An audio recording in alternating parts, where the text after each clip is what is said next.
Good evening and welcome to a virtual meeting of the North Applications Planning Committee of the London Borough of Hillingdon. This virtual meeting is also being broadcast simultaneously on the Council YouTube channel Hillingdon London. I'm Councillor Eddie Lavery. I am the chairman of this meeting and the chairman of the North Planning Committee. The only online housekeeping I'll remind everyone is please keep muted when you're not speaking and ensure your mobile phones are on silent. I'm sure you know the rest of it. I'm going to do a roll call just to confirm who's present, beginning with councillors. Councillor Hagger. Here, Chair. Councillor Kaufman. Here, Chairman. Councillor Melvin. Here, Chairman. Councillor Morgan. Good evening, Mr. Chairman. I'm present.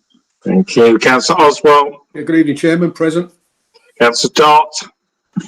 Good evening, Chairman. I'm present. Councillor Singh. Good evening, Chairman. I'm present. Okay. We have Councillor Higgins as a possible apology, so we'll just hold for a moment on him. The planning team tonight, or the officer team tonight, Planning Officer James Wells. Present, Chair. Thank you. Head of Planning James Roger. I'm present, Chairman. Highways Alan Tilley. Present, Chairman. Democratic Service Officer and Clerk Neil Fraser. Present, Chairman.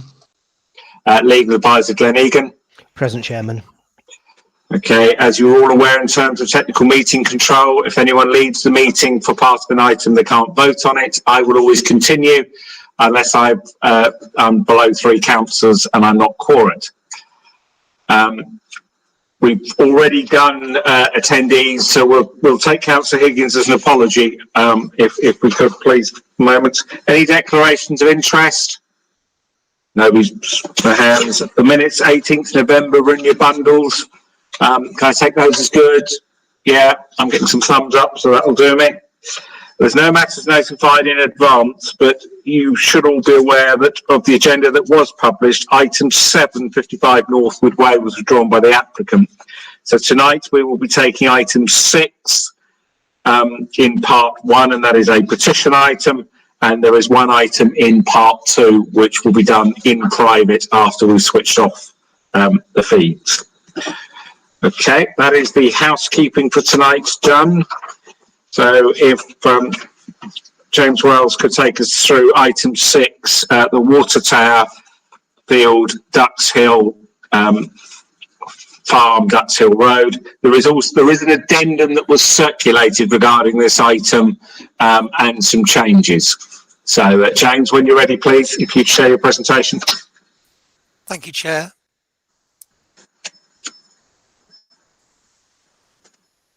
Can everybody see that presentation now? Yes, we can. You're good. Thank you all. Thank you, Chair. This is item 6. These slides show the location of the site, and these slides show the site plan and the various elevations showing the proposed development. These photographs give an aerial view of the site and show the existing site and give a view of the site from Ducks Hill Road. Just go back to the west elevation. As the Chair has explained, the application is before committee as a result of a member call-in and receipt of a petition against the proposal comprising 32 valid signatures.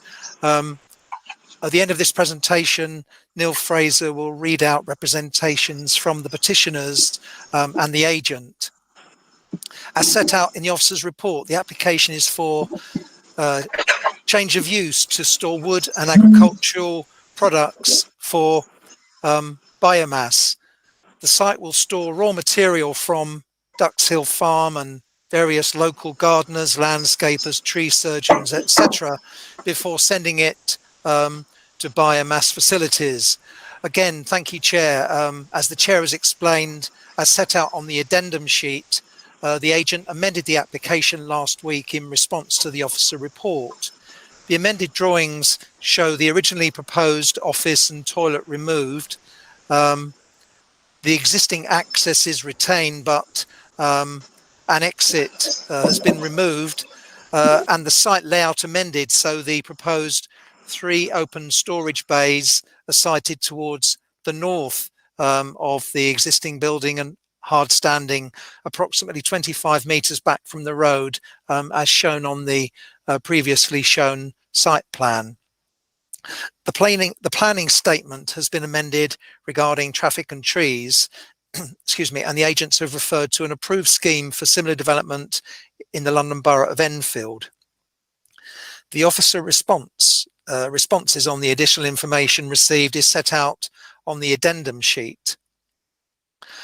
The development is still considered to represent inappropriate development within the Greenbelt, and no very special circumstances are considered to have been provided. As per the addendum sheet, recommended refusal reason 1 is altered as set out in italics. Refusal reason 2 is removed, and refusal reason 3 still applies. For these reasons, the proposal is recommended for refusal. Thank you, Chair. I'm happy to take questions. Neil, could I ask you please to share the presentations you've received from the petitioner and the agent, please? I take it you've nothing from ward councillors. That's correct, Chairman. Yes, just a Right. statement from both the petitioner and the applicant. And the agent. The applicant's agent. Yeah. So firstly, the statement from the petitioner. I am the lead petitioner, Trevor Sherling, representing the Northwood Residents Association, which objects to the proposed change of use. We agree with the recommendation to refuse consent made by the planning officer because it is harmful to the Greenbelt and does not demonstrate very special circumstances to set aside the presumption against such development, and that the principle of the proposal is clearly contrary to the London Borough of Hillingdon statutory policies. It is proposed that the site will become a storage and distribution facility for the raw material biomass, so not the production itself. This storage use is very different to agricultural use. The site is in the Greenbelt, close to Ruislip Woods and opposite Copsewood, and is seen when travelling by road from Ruislip to Northwood, and we consider that the proposed use of the agricultural land will be visually intrusive. The majority of the traffic generated will be by way of large Arctic lorries, described in the planning statement as capable of holding 25 tonnes of material, which will be travelling, presumably from motorways outside the area, through shopping and Ruislip and residential streets, including Duxhill Road and Breakspear Road, and have an adverse impact on them all. Although the applicant's report suggests lower than full use initially, and then building up, for the purpose of the decision, it needs to be assumed that there is already full use of the storage facility, and so the maximum number of vehicle movements. The applicant's report states, the location also has good transport benefits not available at other sites and will support the farm in line with policy. In fact, it is on an A road where the entrance and exit are onto a part of the road with a 50-mile-per-hour speed limit and is a main link between the residential areas of Northwood and Ruislip and beyond. Traffic will slow down as the lorries arrive at the site, and it will be even more of a problem for other officers when the lorries come from Northwood, as the lorries will need to stop in a 50-mile-per-hour part of the road and wait for a gap in oncoming traffic before turning into the site. The applicant's report states by the end of year 3, the traffic generation will be around 76 daily two-way vehicle trips, with a maximum amount of two-way vehicle trips possible per day being 90.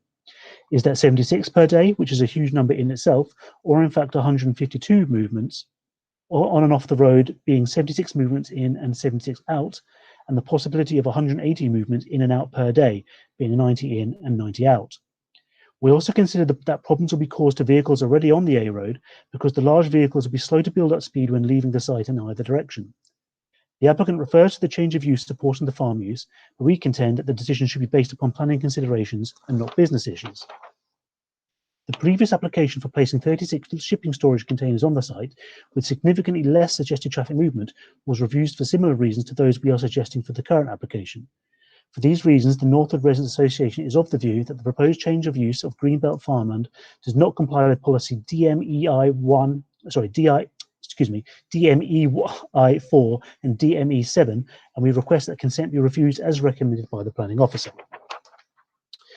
I'll now move on to the statement from the applicant's agent, and I'll also be sharing a screen with some of the supporting pictures also given to us. Good evening. I am Oliver Cook, and I work for Progressive Farmers who manage Duxhill Farm, a working farm with a herd of around 55 Hereford cattle. I previously spoke before this committee in March 2019 regarding the same site. Since I saw the officer report last week, I've amended this application to remove the issues regarding traffic and trees.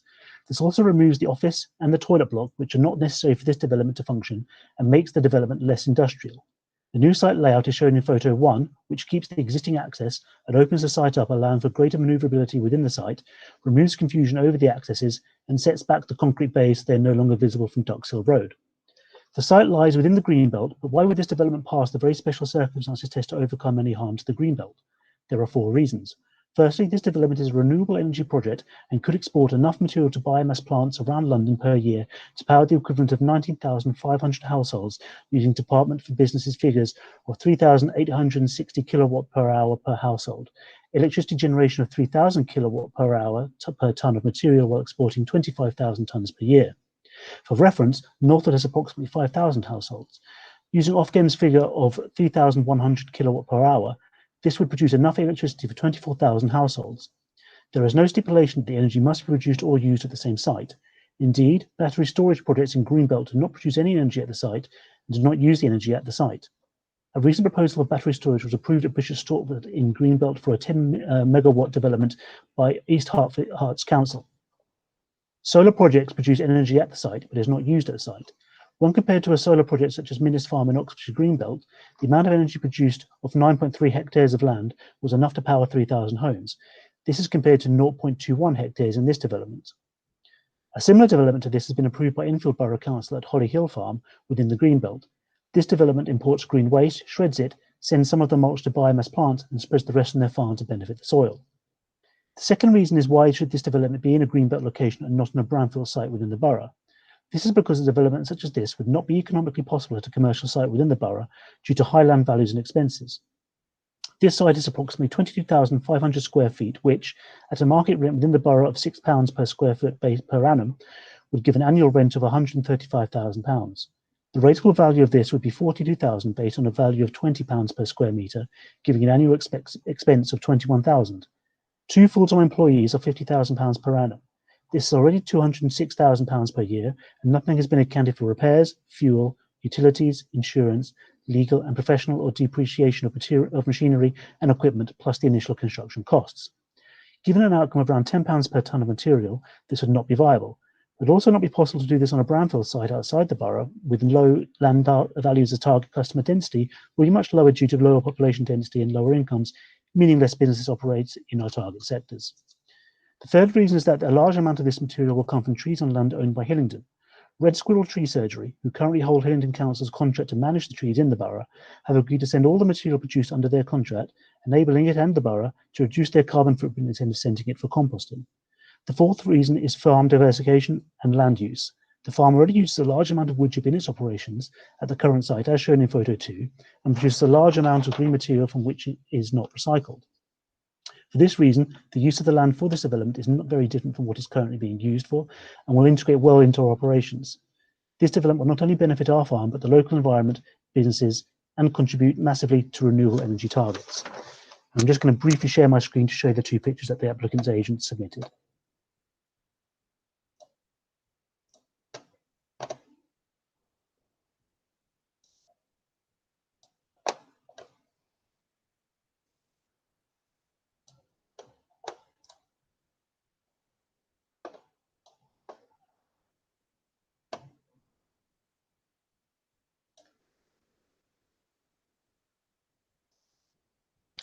Apologies, I'm having some trouble changing the, there we go. So the first picture is the site plan.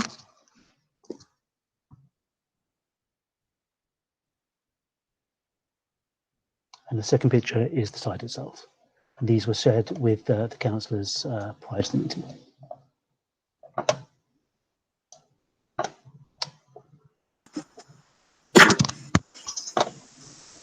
Thank you, Councillor. Thank you, Neil. Could I just ask James Roger for a comment? Does anything we've heard in the agent statement change the officer views that this is inappropriate development in the Greenbelt? No, there isn't anything that changes my view. This is basically an industrial scale operation. It's not, doesn't fall within the sort of classes of the development that's normally allowed in the Greenbelt. therefore it's inappropriate development in the Greenbelt. And as explained by James Wells, the two reasons we're now putting forward to refuse it are that it's inappropriate development in the Greenbelt and the highways impacts. Thank you, Chairman. Thanks, James. Well, I've got Councillors Oswald, Morgan and Kaufman, and that will probably do us, I think, on this one, but we'll see what they say. Thank you very much, Chairman. I think James has just wrapped it up, really, and reading through the report on Friday and, on Monday and this morning again, yes, it's an appropriate decision to refuse. As I said, James has wrapped it up. I'll move the officer's recommendation, Chairman. Thank you. Thank you, Councillor Oswald. Councillor Morgan.